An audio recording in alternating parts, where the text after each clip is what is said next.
Welcome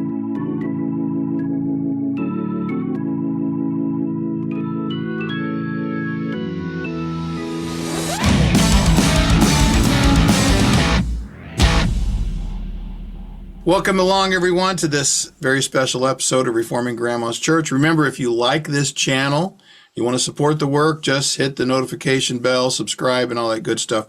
With me today is Matt Patrick. And I'm so tempted to add a O'Houlihan or O'Rourke to the end, but I know that's not right. Matt, thank you for joining us today. And I just wanted to say also, my partner in crime, Jason Gingrich, is on vacation, so it's down to me. The usual break on my levity is not here, so we have to be very careful. Welcome, Matt. Good to see you. Hey, good to be here. Thanks for having me. Thanks for giving us your time today. You know, this channel is dedicated to church revitalization, even though it's called Reforming Grandma's Church. And you've been involved in this in the past, correct? That is correct. I have. That's why we have you here. Yeah.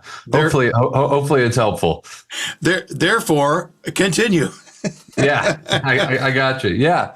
Now, so why don't you tell us just a little bit of background and how you got involved in church work in general, you know? Yeah, my way into ministry, I always joke I did everything the wrong way. So whenever church planters or guys who want to revitalize or thinking about coming into ministry come to me, I'm just like, you probably shouldn't do anything that I did. So I'm a great all right, case study and that's what the not show, to do. Folks. Thanks for joining us later. Yeah, right. Yeah, so, you know, I mean, I never intended to be in ministry. I went to college, my undergrad at Western State, Colorado University, small mountain town college on the western slope of Colorado, close to Crested Butte. So I went there. I was a new Christian, and I showed up to college, and within a few months, I got handed the keys to a campus ministry because they had no staff. It was too small of a school for like these campus ministries to have staff. And so I showed up to a meeting. There's basically two people there, and they're like, "You want to run it?" And I said, "Sure." It's like, can you steam a mirror? Yeah, right. Oh, yeah. Yeah. And so, you know, funny roundabout way, I was kind of looking for a way to get out of trouble a little bit. I was still getting a lot of trouble. I ended up finding a Christian bookstore coffee shop that I basically lived in. And turns out that was started by Doug Wilson's father a long time ago. Oh, wow.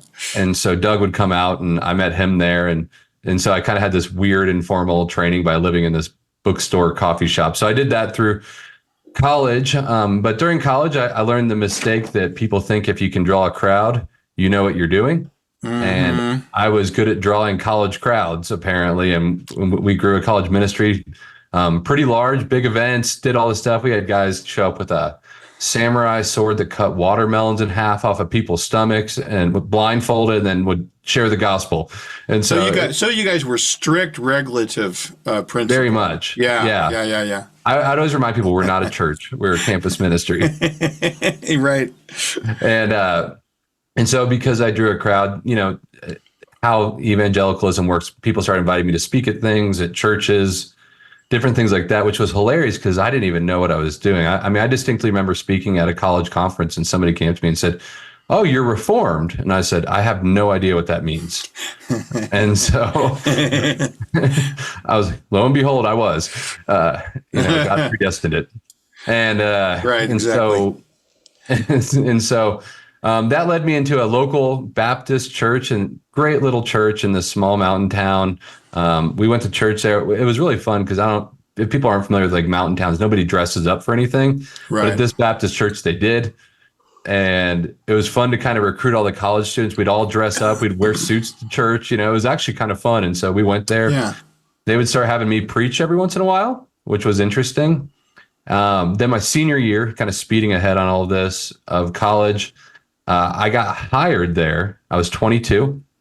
My official job title was youth pastor and teaching pastor. I don't feel like they're like, he's too young to just call the pastor. And so, right. And so they made me the youth pastor as well. I told them, I don't think I'm a good youth pastor. And they said, well, we basically have to do this because the old senior pastor had quit, and I don't think they could afford anybody, and I was affordable. So was this a Southern Baptist church? No, they were part of Converge, which was previously Baptist General Conference. Mm-hmm. I believe Piper was part or is part of that. I think his church is. I could be wrong, but that'd be like a name in there that people might recognize. And so, wow. So just stop there for a second. Yeah. You're just barely. Are you out of college technically? No. So, okay, so you're a college student. You're 22. The old guy quits, and they say, "Well, we can afford this young buck who, by the way, isn't married either." Yeah, I was engaged, but I wasn't married yet. And we all know engaged ain't married. So yeah, that does not count. It doesn't count. Wow, that just sounds so kind of throwing mud at the wall and seeing what sticks. Yeah, they realized pretty quickly, I think, that they brought in another local guy as the interim to kind of work alongside me. He was older, had been to seminary, and so that was a smart move that they made. But essentially, their thinking was, I don't think they would have used the word revitalization, but they kind of embraced the idea that they said, "Hey, our church is." I'm spitballing a little bit, probably average age in the 60s. Mm-hmm. And we need to get younger. We need to reach people, very Baptist, in the sense of like, we got to reach the lost. We're not doing a great job of that. This guy seems like he knows how to do that. He knows how to reach the youth, Right. And so it seemed like a good fit. And so and the good thing was the interim guy who they brought in, great man. He actually is still there. He stayed once I left, and he became. So this would have been what year about? Like 2000? 2006, 2007. Oh, okay. Yeah. And so they brought him in and with me, and we were actually a great team, and we kind of put together a plan for, hey, how do we flip this church around and bring life and energy to it? There was a lot of great people there, and the elders there said, this sounds great. And then the problem was we actually did everything we said we were going to do. Well, first of all, you said the elders. So there were elders at this church. Correct. Okay. So they had that. At least they got that going for them. Most Baptists are one man and a board of deacons, and they function as elders, even though they may not be qualified to be elders. Yeah, there was the elder board there. It was an elder board. They didn't call it the board of deacons, but it was kind of how things are run a lot of times in small towns. Like, oh, you run a successful business. Yeah. Therefore, you must be, qualified. And there were some men in there that were very qualified to be there. But I mean, really, you have to think through it through the lens of me being in this game for a while now, looking at it going, who in the world would ask a 22-year-old punk kid to come in and do that? Like, honestly, one of them should have stepped up and just held it down until they figured out what they were going to do instead of bringing. Right. I was going to ask you, what was your level of theological education at that point? Were you just a voracious reader? And yeah, I mean, the only thing I had going was I lived in a bookstore. And I got to read a lot, and then by osmosis, all that knowledge just seeps in. I was very undertrained. I was preaching or teaching at different events or college groups or churches on average about 5 times a week. So I was getting reps in. I still remember somebody coming to me going, Matt, you're teaching at different things, right? And I was like, yeah. And they're like, you can use the same message. And I was like, oh, wow. So right. I still have a lot of those messages written down, and I read them, and I'm just like, I can't believe people let me say the things that I said. You're not alone, my friend. I'm with you. Yeah. So it was a very interesting time, and it was exciting.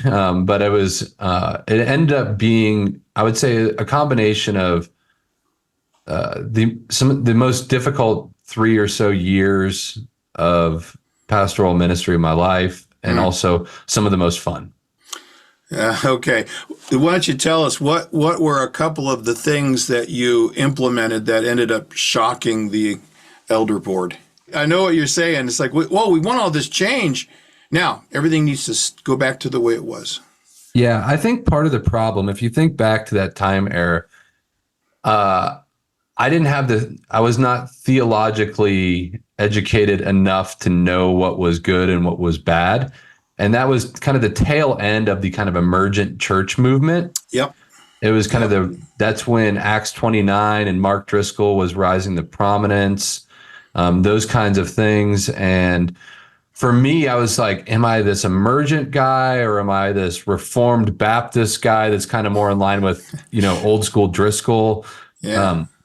Who am I? And so I think there was a weird combination in there that I didn't have the chops to necessarily differentiate what was helpful for a church or not.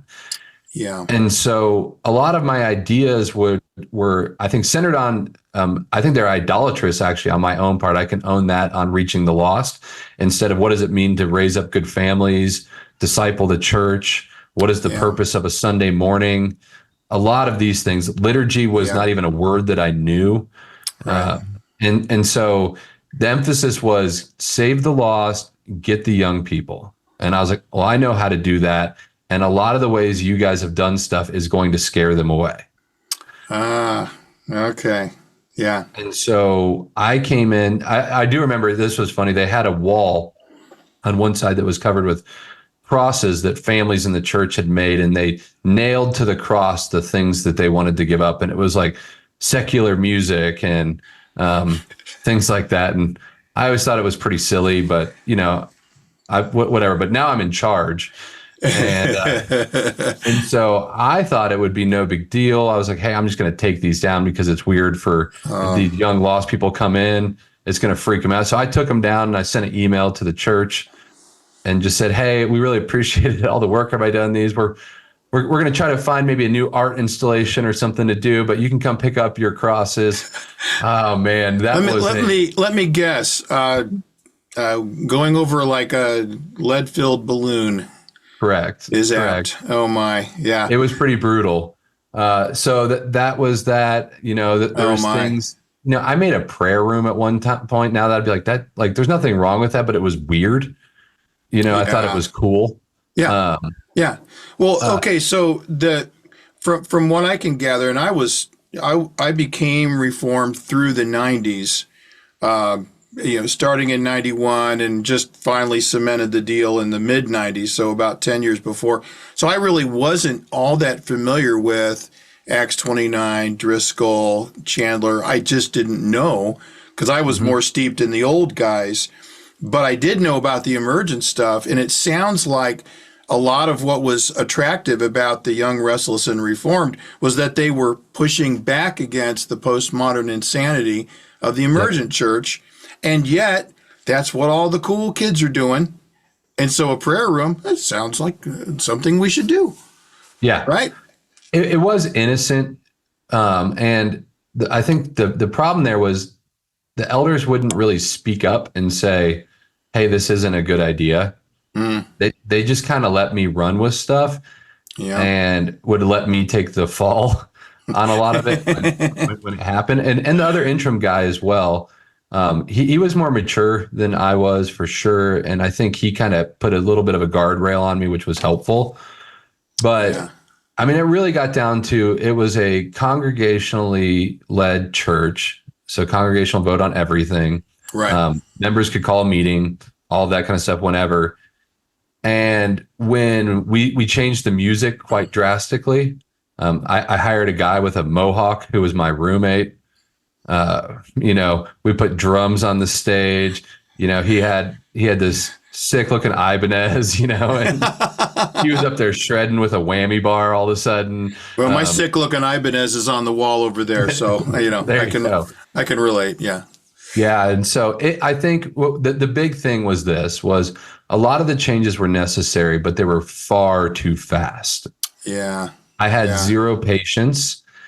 And so in that process began the time of where people began to leave the church. There was a very large, I would say at least 75% of the membership left the church. Wow. And you started off with about how many people on a Sunday morning? Probably about 120 to 150. Yeah.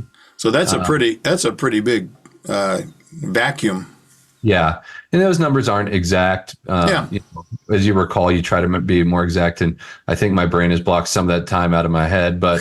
Um, We'll arrange some counseling to, regressed memory. And, no, we did have a hymn book. Yeah. Well, the thing that was really hard for me to navigate and understand was lots of new people were coming. Mm-hmm. There was lots of baptisms, lots of people being saved. I specifically remember the carpenter who did the woodwork on the church when they built that church would tell me stories. He remembered just getting high in the parking lot before he'd come into work because he didn't want to deal with those people. Right. And he ended up becoming an elder at that church. And so those were the kind of people we were reaching, which was great. Right. But there was no crossover between the old and the new. Yeah. And so the church was actually growing, but losing kind of a lot of faithful saints who'd been there for a long time due to my kind of youthfulness and drive for mission, I guess you can say. Right. How much of that would you say was intentionally exegetically driven? The changes that you brought, this was as a result of studying God's word and church history and ecclesiology?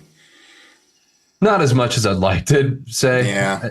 It was kind of very rooted in Keller-esque cultural contextualization, neutral worldview. Yeah. Faithful witness, a lot of that stuff. Very little church history. Yeah. Very little understanding of the history of that church. And where they'd come from, and understanding that they were born out of a church split themselves. And there was a lot of a Baptist church born out of a church split. I know, right? So there was what needed to happen was the church needed to change in a lot of ways. What I will say we did well, and the interim guy was great, is I believe the preaching was much better in the sense of holding to the text. Like we were doing whole books of the Bible finally. Yeah. Things like that. Now we would mix in your kind of seeker sensitive services and do some very, things that I just cringe at now. But God used them. Yeah. I mean, God used it. And so it was good and ill-advised all at the same time. That's kind of what it felt like that whole time. Right. I don't know who coined the expression, but God draws straight lines with crooked sticks. And you were relatively young then. I get it. I did the same thing. I was in Christian music, and it took quite a revelation for me to go from one type of gospel presentation to, let's put this Reformed faith into practice. What do you really believe is going on here? And Ray Comfort was helpful to me. Just in the proclamation of the law. Yeah, he was a guy we used a lot. Yeah. I mean, isn't that interesting? I'm sure you had similar experience when that light goes on. You're like, oh, I can't unsee this. This is incredibly important, and it's powerful. That is to say, people can walk along in ignorance, just like any area of the world. It doesn't matter if it's urban or rural, but walking around thinking everything's fine because they're not as bad as Stalin. And then when the law is applied and the gospel is given, that's that point of, wow, I can't just I can't even think I sit on a fence anymore. And that was great. And thank God for other brothers that'll come alongside and patiently walk through things with you. Yeah. I'll tell you what. Yeah, there's many people I'm still very thankful, like the interim guy who's now the lead guy there. Very thankful. Actually, this last summer, my family still visits up there. We have family that live there, and I was able to go to church there. Yeah. And be able to honor him and be thankful for his faithful ministry there. And so this church is still going on. It's still a gathered, constituted body of believers. Yeah, and it's a good sized church for that area. Still faithful. I'd recommend, if I meet a high school kid from the Boulder area that's going to move up there to go to college, I'm like, you should go to church here. I'd still recommend it, and all of that good stuff. And so, I mean, it got interesting there, when elders started resigning, and which was done in weird ways. Like Chase, many of your listeners may know who he is. He's my co-pastor here at the Well in Boulder. If he wants to mess with me, he'll leave a note under my keyboard that makes the keyboard uneven, because that's where I got all my resignation letters. They would hide them under my keyboard. He's honoring the departures of yes, and so he'll mess elders with me on that. So, but when those guys started quitting, and then it kind of got into this, it started getting nasty. Where at business meetings, people would call up a motion to have me fired, and I'm sitting there with my brand new wife, and going, "Am I losing my job today?" And at the whim of one person. Yes. And just out of the blue almost. Yeah. So that's what led to the tensions. Really, I'm a fighter, and I believed in what we were doing, though that we were making a lot of mistakes. I believed in it. I was like, okay, you want to get me fired, then we're going to change things in this church. So we kind of, in the darkness of night, and I do not recommend doing this way. We achieved it, but we were able to hold a business meeting and move the church from congregationally led to elder led. Mm-hmm. So much so that at the next business meeting, one of those people called up a motion to have me fired again. And I said, we actually don't do that anymore. Surprise. They didn't know. Yeah, right. We did it all legally according to the bylaws and everything, but it was, I would say it was shrewd how it was. Okay. All right. Well, maybe you were dealing with people that needed to be dealt with shrewdly. I don't know. Yeah, some of them, yes. And so it just, the church continued to grow, and people continued to leave.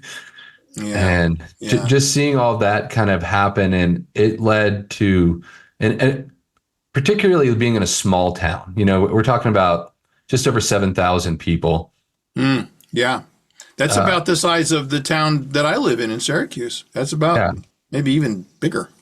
Yeah. And so just being there and having people who are locals despise you, what you did to their church, and having your wife called names walking down the street, it just led to them's fighting words there, though. That's when things like changing the constitution of the church, I seemed to care a whole lot less about what people thought at that point. Yeah.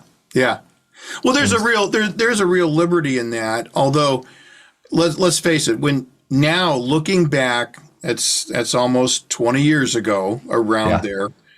And you hear the word revitalization, does a cold hand grasp your liver?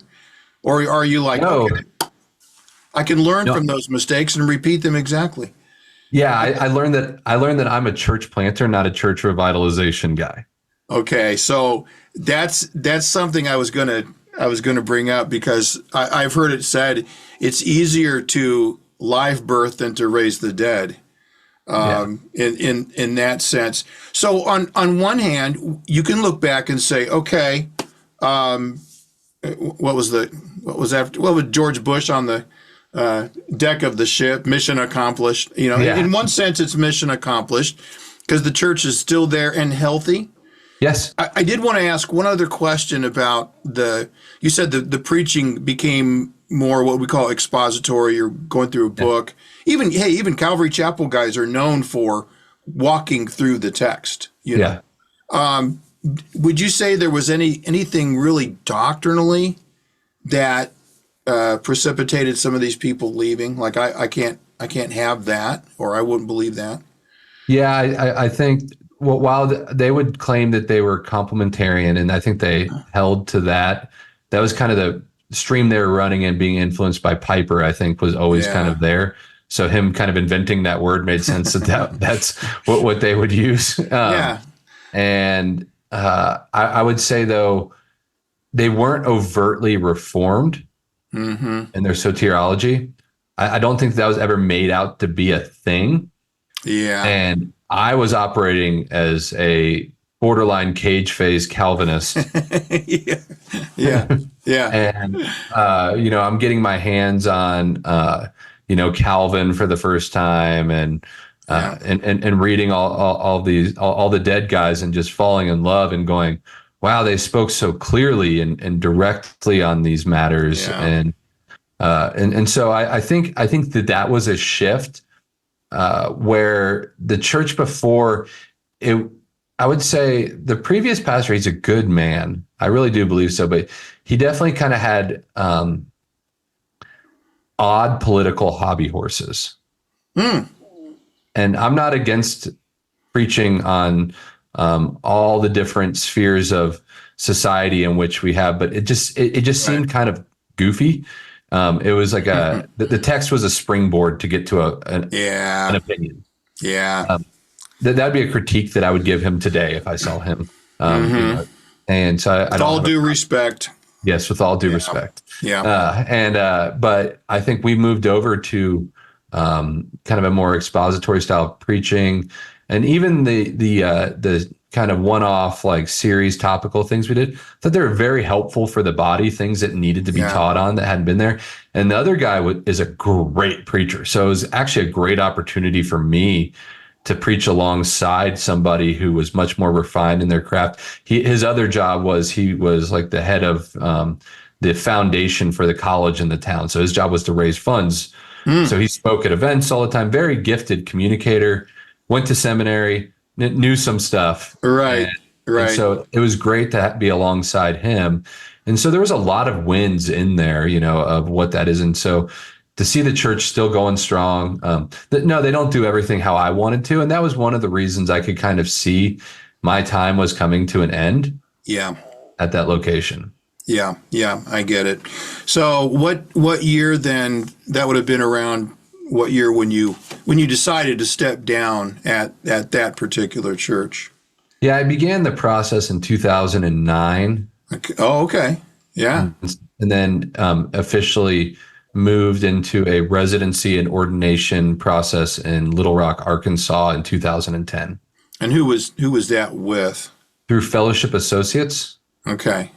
Which is that's not very well known. No, it's not. Most circles. No, they're great. I love those guys. They were huge for us in our church plant. And so huge blessing to us. It was a year of kind of stepping back while still getting paid, which is rare. Yeah. You know, but by that residency to kind of reevaluate and come to grips with, you know, a lot of what had gone on there in that church and try to make amends if amends needed to be made. But also my wife and I just had our first kid, and just kind of get our family in a good spot, because while I'm not huge into, I'm not going to psychoanalyze anything, but I've been told that I had a pretty severe mental breakdown towards the end there of the stress of the church, and was questioning a lot of things. And so it was a huge blessing to be part of that. Oh, that's good. And, you know, for anyone watching, whether you're a pastor or not, there are times when if you don't take care of those things in your own life that's bringing, you know, sleepless nights, you need to deal with those. So you're not, as Barney Fife says on Andy Griffith, if my sugar blood goes down, I won't be any good to anybody. Yeah. So you got to take care of whatever that is. And, you know, I'm 63. I've been through quite a few battles and foxholes and some victories. And I've kind of learned how to pace myself now. You're still a young man, though. You can just push it and drive 18 hours and no one cares, right? Yeah, the beard's white just because I joke, you know, way too young. I'm like one of those presidential pictures, you know, when they started their presidency to the end. Right. Just goes. It's like a portrait of Dorian Gray. Look away. Yeah. So yeah, no, I do think it's important, though. I'll just add this last thing. It was one of those times where I actually started acting in ways that I didn't understand what I was doing, and I was thankful for my wife that was like, hey, you're not very healthy right now. And those men in that residency, the very first day that I was there, they sat me down, and it was kind of funny. They pulled out pictures of some really great pastors that we would all know that were really faithful and finished well. And they said, hey, Matt, this could be you. And I was like, my head's getting big. I'm like, oh, cool. And then they pulled out some pictures of some guys that have notoriously eaten it, gone down hard. And they said, and this could also be you.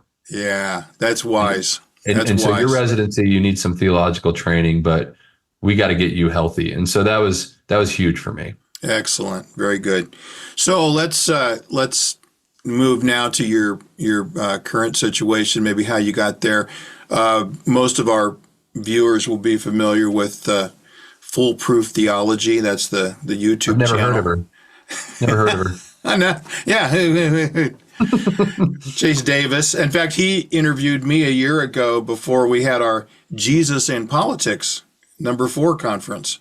Yeah. That's where we first got. Now we talk once in a while and stuff. So how did you hook up with him, or was this current church that you're situated, was that begun and then you guys kind of found each other, and how'd that work? No, Chase came to that Baptist church I was pastoring in Gunnison, Colorado. Ah, okay. Yeah. Chase moved up there after he graduated college, and we became fast friends just through connecting. And I met him, and I looked at him and I said, "You need to become an elder in my church." And he said, "I just graduated college." And I said, "I don't care." Yeah. So Yeah. I recruited him into the eldership process. He never completed it. I always hang that over his head, but that was because I recruited him to come with me to start a new church in Boulder. Okay. All right. And so Chase wanted to go into the mission field. He felt like he was going to go be a missionary overseas. He said, "I got to get this out of my system, and if it goes great, I'm going to stay." And I said, "You're going to go over to the Middle East. That's fine. I'm going to pray that it goes terribly bad and you want to come back." Right. And the Lord was faithful and answered my prayer. He got over there and said, "We are not cut out for this." What part of the Middle East was he in? He was in the Maldives. Ah, yeah. Yeah, that's not very many people heard of that, but Yeah, beautiful area. Yeah. So he actually moved back to Boulder while I was still living in Little Rock, finishing up my residency program. And it kind of continues the story of how do you do things. I got an interview to be in this residency program, and they said, well, the day before I left, they said, "Hey, we got to know where you want to plant." I had no idea. Right. And so I was like, well, I don't want to leave Colorado. I'd love to be in a college town. I want it to be as hard as humanly possible. And so I was just like, hey, Boulder sounds like that. So my wife and I, on the night before we flew out, we drove from Gunnison, stayed the night in Boulder, walked around. I said, "What do you think, babe?" And she goes, "I don't know. It looks good to me." And so we showed up in Little Rock. Like, "Where are you going to plant?" We're like, "God has put our heart in Boulder." And so after one visit, we were convinced. And so we did it that way. Chase moved here. A few other families moved here from the Gunnison, kind of Lake City of Colorado area. And we recruited 4 families in total. Yeah. I was the last one to get on the ground. I showed up. I'd fly back and forth every once in a while to just kind of see what was going on. And Chase was kind of organizing stuff. And I came in for Easter, and I thought we were having a small group in Chase's apartment just to kind of meet and talk about our church plant. And I got there, and Chase preached, a guy led worship, and they took communion. And I looked at my wife. I was like, "I think we just launched a church. I'm not sure." Yes, all the normal elements. All we need now is baptism and right church discipline. And I was cracking up because nobody knew me who was there. Yeah, people were introducing themselves to me, going, "Hey, are you just checking out this church plant?" And I just rode with it. I was like, "Yeah," and they didn't know that I was the only actual ordained pastor there. Right. And that I was the lead pastor of the church. And so I joke all the time that I got to sit in the back row at our first service and not do anything. Right. So this was about 2010? Yeah, 2011. Okay. That would have been the end of 2010. We picked kind of a date, for service, because that's what you're supposed to do. Yeah. Inaugural. So we officially launched in August of 2011. And that's the Well Church. The Well Church. Because it's deep. Yes. But it has living water. Yeah, I would tell everybody, if you're planting a church, don't be cute. Just be normal. Because you're going to live with it for the rest of your life. Yeah, exactly. The breeze. Oh, yeah. We were joking around about different church titles for, especially revitalization projects. You started off as 500 Corner Baptist Church, and you ended up being the Gateway. Yeah. Well, we joke now because of how much we've shifted that, all of the Baptist churches, except for one, have dropped, like First Baptist and Second Baptist. They've all dropped their names. Right. We're right. like, dude, we should just rename our church First Baptist Church Boulder. Right. It's available. I checked on Google. Yeah. So that was around 2011. So you guys have been going about 13 years. Yep. What would a typical Sunday morning at the well look like today versus what it looked like in 2011? Well, 2011 was pretty scant. We had no money, so we didn't, everybody's like talking about marketing and all that kind of stuff. We didn't do anything in that vein at all. We actually, what we could afford, this is a true story. Our kind of color scheme incorporated the color orange. So we would go to the local grocery store and buy orange balloons, and we would tie them outside. When we'd meet people, we'd be like, yeah, it's over by this area. Just follow the orange balloon. So that was our marketing budget. Hey, that's great. That's funny. It shows up. What we're going to set fiscal year 2013. What are we doing for the balloon budget? Anyone have an idea? Yeah, right. Yeah, I mean, we didn't even have a microphone for the preacher. It was just, go for it. Very simple. And where were you meeting at that time? So our meeting history is wild. So we started in Chase's apartment. Yeah. And then we moved to my townhome because it had a little bit more space. Yeah. And then we realized that meeting in somebody's home for church was kind of weird, and people thought that was weird. Yeah. Yeah. We thought it was cool. We thought it was missional. The perception is definitely. Yeah, I'd meet people all the time, and I'd be like, "You should come to our church." And they're like, "Okay, where is it?" Like, my house. And they're like, "Okay, you're a cult." Yeah. Yeah. Idiosyncratic comes to mind. Okay. Yeah. But towards the end of the summer in August, when we launched everything, we moved into a United Methodist Wesleyan Chapel yoga studio. Hey, add a couple other nomenclatures and you're there. Yeah, it was an interesting space. Let's just say heresy would describe the art and architecture. Oh man. It'd be like going to the temple during Manasseh's reign. Yeah. All this stuff. And we had no budget again, so we literally bought gray bed sheets and covered all of the walls in the whole place. Wow. Just so people didn't see it. And it was very simple, but very beautiful. And God blessed it. And we grew pretty quickly out of the gate. We kind of clipped over 100 pretty quick. Yeah. And so then we moved into a middle school. And that's where we were located there up until COVID. Right. But those services were truly marked by all of a sudden production became a very big part. And God has blessed us with a lot of very talented musicians. Yeah. And so we leveraged it. And our music, from a concert standpoint, would have been considered top notch. It was. I'm an old concert guy, so. Yeah. I mean, and so we'd rent the Boulder Theater every year for Easter. Oh, wow. Big venue, and we'd pack it out, and do that kind of thing. And so we kind of thought, man, must be, what we were, I wouldn't say we didn't have like lasers or fog. Yeah. But as close to that line as you could get. Right. That's what we were doing. Right. Okay. So I don't really want to get into the Acts 29 stuff. I mean, that's where I first heard your voice was about a year ago, and everyone can go find that out. Let me ask you this. So you're still going strong. The Well Church is still in Boulder. When I hear the word Boulder, I think probably one of the more progressive geographical locations in the entire United States. What are some of the and let's be honest, if you guys were in the SBC, NAMB should be saying, there's the model, they're in the city, they're doing what we said to do, only you're not. You're leather lunged and pretty brash. What are some of the very interesting challenges for ministering, pastoring, and even having church in an area that has a lot of the populace that really hates God? Yeah, that's a great question. And it's something we've wrestled with throughout the years. And I think the challenges are it's not that a lot of the populace is just it's not they don't treat Christianity like it's just a benign thing. Yeah.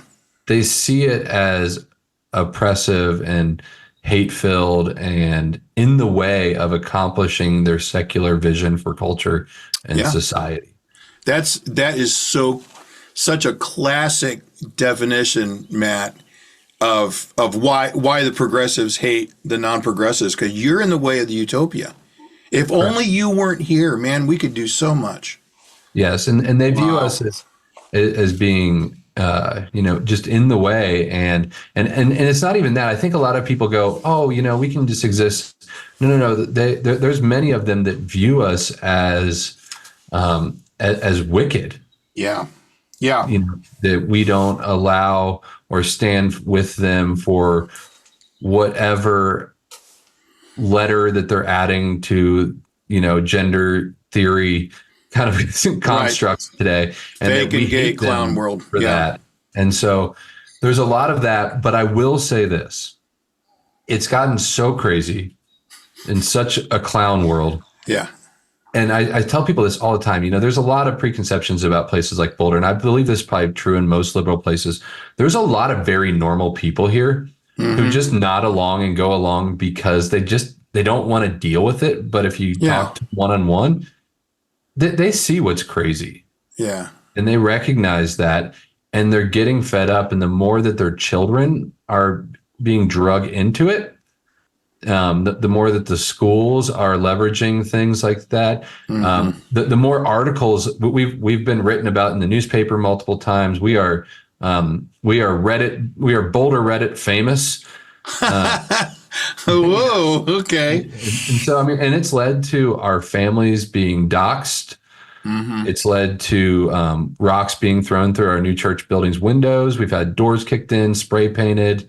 We've had people offer money to vandalize our homes. And it's gotten to a point where we kind of laugh at it. It's almost silly. Yeah. But what that does is God uses that, and it turns people and go, well, you keep saying they're evil, they're wicked, they're hate-filled, but they're not retaliating. Right. They just keep doing what they're doing. They keep preaching the gospel. They keep sharing their faith. They keep encouraging families for husbands to lead their homes and all these good things. And I don't think they're the crazy ones here. Yeah, I agree. It's not even close to that. Where I live, northern Indiana is nothing like that. Now it could progressively get worse, but there's another aspect to what you just said, and that is when normal people recognize the insanity, and it's a form of crazy, strip down, look in a full-length mirror right there, that's who you are, and you go, no, I don't accept that. Yep. And I will do what it takes to change that. Well, that's just crazy. And it's like the emperor's new clothes. So somebody said, well, there ought to be some kind of parody, the emperor's new gender, where one little boy is like, hey, don't you guys see this? But what I was getting at in a circuitous way is that the people that say that see your good works, what do they end up doing? According to the Beatitudes, they glorify your Father in heaven. Something's going to is going to result.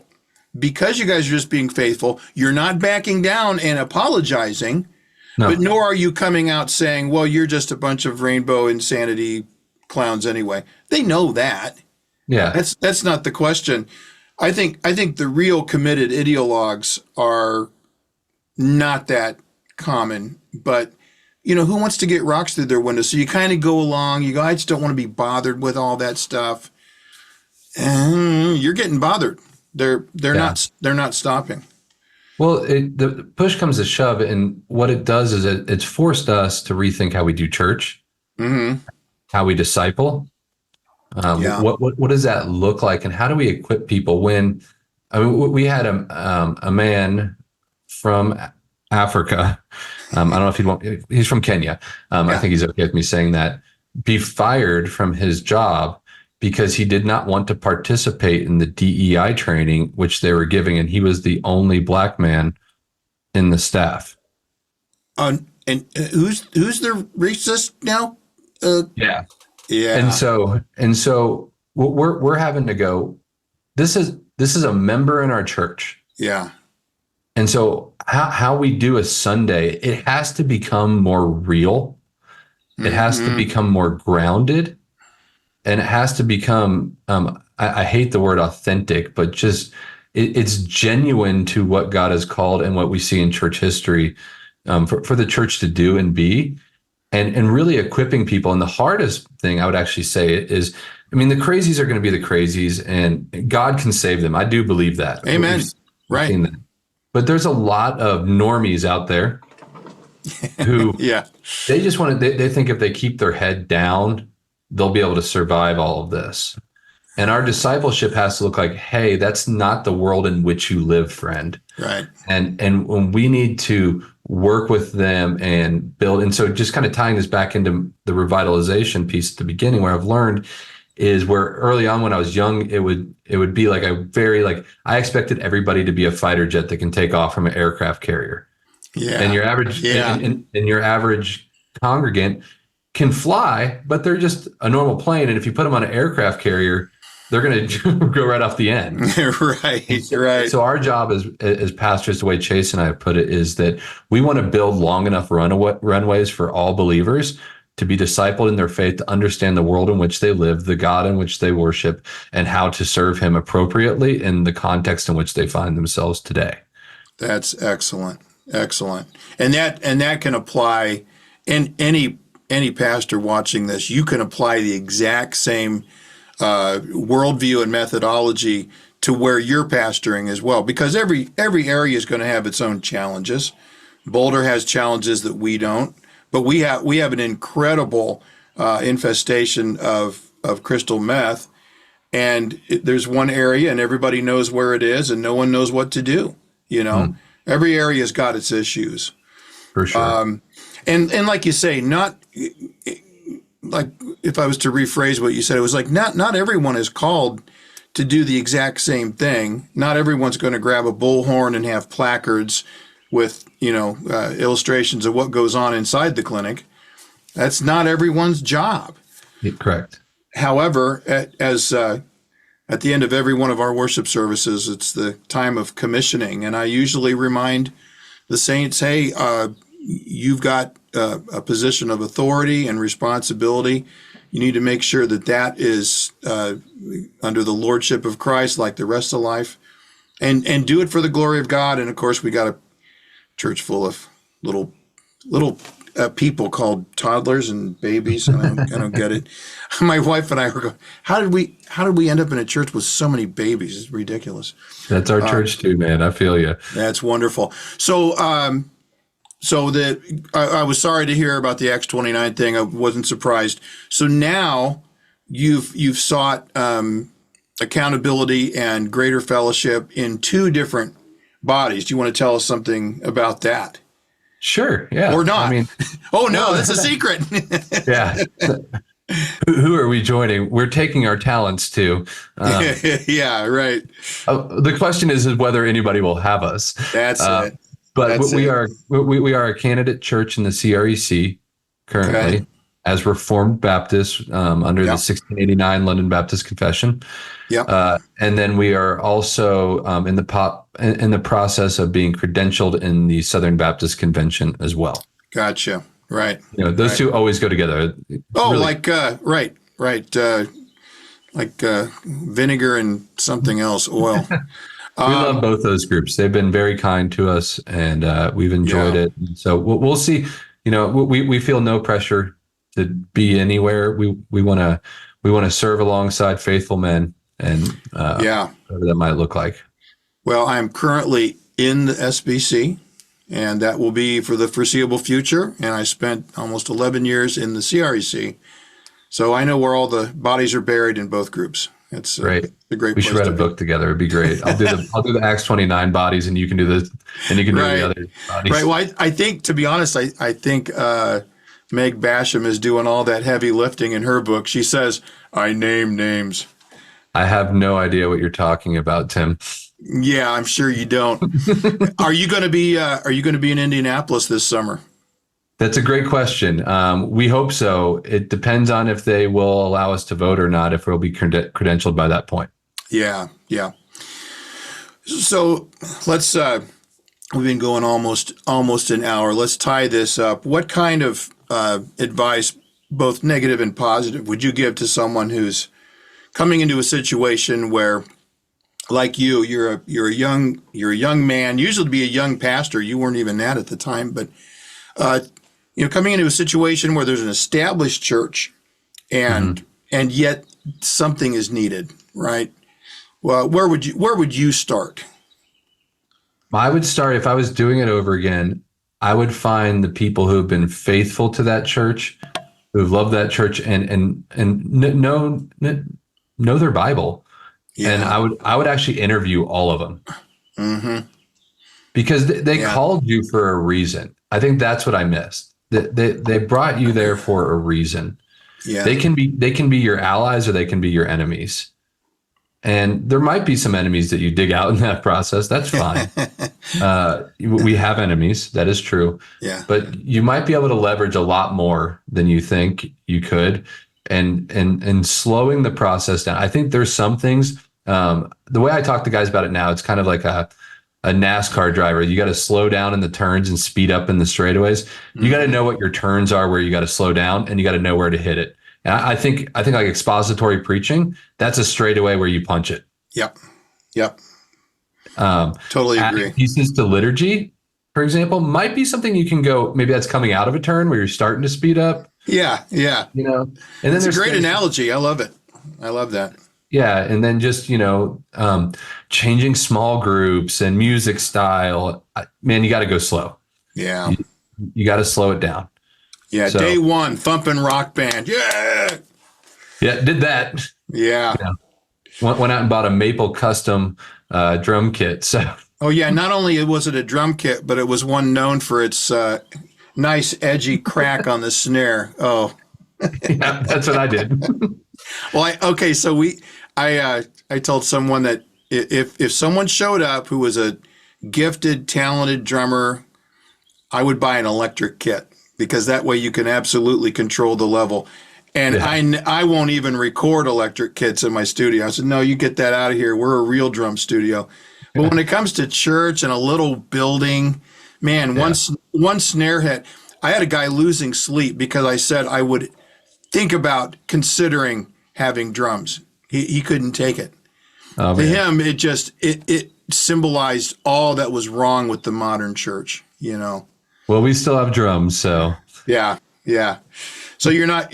So if you end up in the CREC, you'd be, let's say, 0.0% of the churches with drums. That is correct. I think I'm pretty safe in saying that. But you would be 99% of the Southern Baptist churches who have drums. I mean, that's how it is. So you have a good, healthy core congregation these days? We do. I've never been happier as a pastor than I am today. 2016, 2020, to now were pretty pivotal turns for our church. But God used them, and I love who we are now. I have an elder room that I walk into, and these men are my brothers.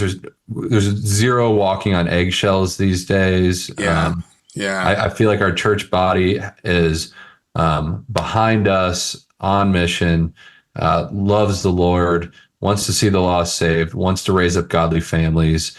And it's slow. It's slower. Yeah. This is not the pathway to building a mega church. I can tell you that, but but we're seeing new people every week who are interested in what we're doing here in Boulder, and we need more people to move to Boulder. We need good, solid Christian families to move here. So it's really cheap, super affordable. Really? No. Really? No, not at all. I think the average median single family home is somewhere in that 1.5 million range. Woo. Okay. All right. So, you know, Okay, you can sell it like this. Not only is the church a solid Reformed Baptist expository, the fellowship is sweet. There's a billion kids, but we have some of the best restaurants in the country. we do. Yeah, yeah. We do. It's great. There's no question that it's funny. My son he'll be 34 in a month, and our men's study. He would be like, people need to know multiculturalism isn't about having a Thai restaurant on the corner. That's a whole different thing, but those are good. Yeah. Exactly. That's great. Well, listen, Matthew, I really appreciate you taking the time out of your busy schedule and say hey to Chase. And man, we'll be praying for you guys. I know you got some pretty big decisions coming up, and you had to move kind of out of the blue and all that with your office space and whatnot. But I'm going to give you the final word. What's your encouragement to pastors in 2024? Yeah. Be strong, be courageous, don't give in. Amen. Don't give in. Quit ye like men. Yep. Be like the men of Issachar. Yeah. Hold the line. Know what time it is. Understand the times and know what Israel should do. Amen. Yep. Well, thanks everyone for joining us on this episode of Reforming Grandma's Church. Thank you, Matt Patrick, again, and we'll see you soon. Adios. Remember, if you like what you see here and if you appreciate the ministry of Reforming Grandma's Church, please subscribe and hit the bell for notifications.